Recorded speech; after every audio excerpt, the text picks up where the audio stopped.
Hello and welcome to the Create Better Health Nutrition series. This episode is over the topic of the nutrition fact label. This is presented by the Abilene-Taylor County Public Health District.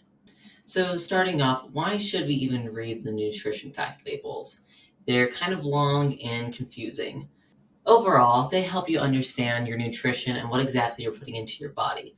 And they can actually make it easier to shop, as well as make it easier for you to make different nutritional choices and overall just have a healthier diet. There are many different parts of the nutrition fact label. The first part of it is about how much you're eating. So that's going to have the servings per container and the serving size. The second part of it is the calorie count.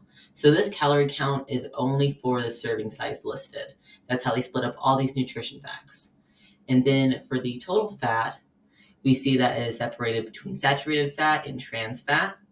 And then we have cholesterol and sodium next. The total carbohydrates, which has the dietary fiber, total sugars, and the added sugars, as well as protein. So the bottom of it's going to then have micronutrients, which are going to be things like vitamins. On the side of it, whenever you see the percent daily value, that is about how much of the nutrient that you want in your daily diet. So for example, the total fat of this, which is 8 grams, is about 10% of the daily amount that you may need for that food. Of course, everyone's different, so how much you actually need of each type of nutrient is different.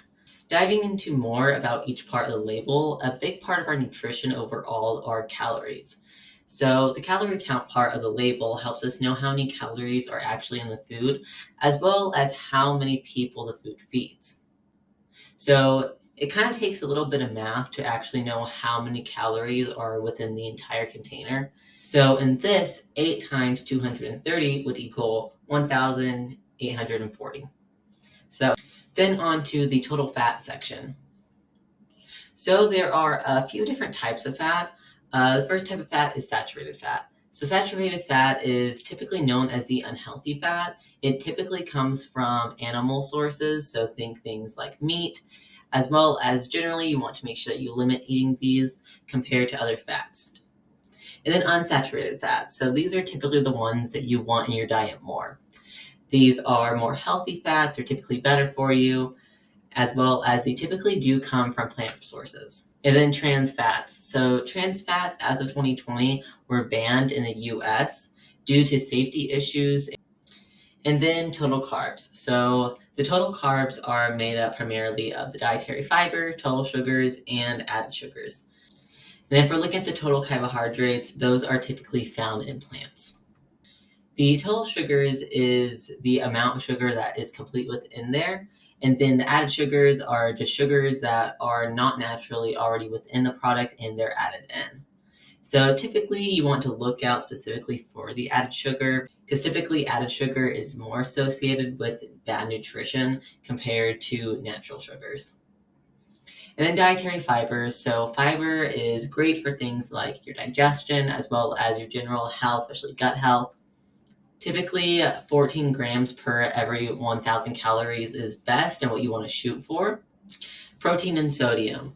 So whenever you're looking for protein, it's good to look at the percent of daily value for protein.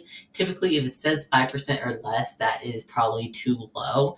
And if it's 20% or more, that is higher, and that generally is a good sign. So typically, you want to choose foods that have lower sodium. For most people, sodium can be associated with long-term health effects. So unless you're advised otherwise, typically having a lower amount of sodium in your diet is better for your health overall. All right, thank you so much for listening. Our next episode is going to be over the topic of fruits and vegetables.